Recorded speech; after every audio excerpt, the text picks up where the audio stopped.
Мълчанието е злато, жалко не си падам по бижута. Дошъл съм да хафам, тениската ми издута. Оная пак се бута, щот не познава табута. Иска че се бута, като пред батута. Едвам не ми преседна, като разбрах, че с Яжо сме били предна по български седма. Слизане до студиото, фрешове кафенци.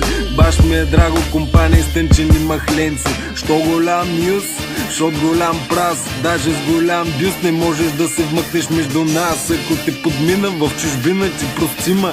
Хем съм замечтан, хем без цай си те не скивам. В излъскам бар, уиски тублерони. Чеша самочувствието си, а то се рони.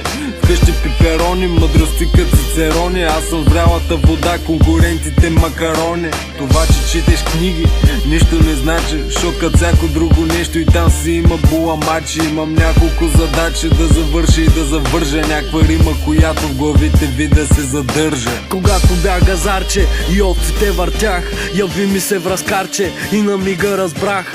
Няма ли я схемата, грешна е теоремата. После щом налят съм, искам та, вземам та. Колко минаха през мене, просто тъй за славата. На думи силни, накрая запомних им проявата. Дори само с докосване, мада е способен да докара всяка софиянка до подмокряне.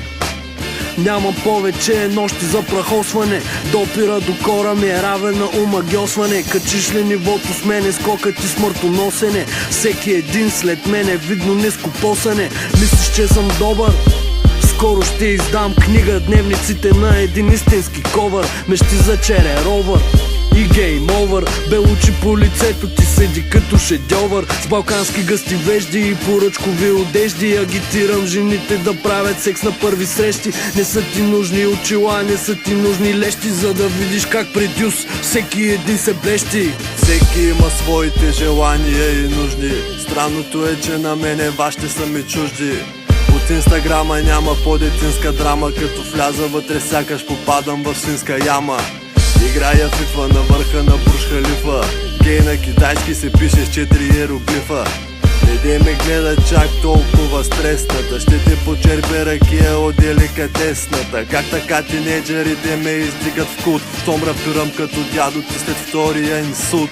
Един куп фалшиви писатели от Америка ни тровят с книги за окултизъм и езотерика. Някога такива като нас са ги разстрелвали, изгаряли на клада или масово изселвали. Слушай, Въшко, тебе няма нищо мъжко. Муцуната ти е женска, а името Балъшко. Петата ти е жълта като кората на лимона. И не си мил косата от зората на гибона. Стомаха ти я зепам, а в очите ми сълзи. И една устремително към мустака ми пълзи. Половината ми рими се оказаха пророчески. Когато вляза в клуба, всички ме посреща с почести. Но вече няма да ме видиш по участие. Голям юз, начало на една нова династия.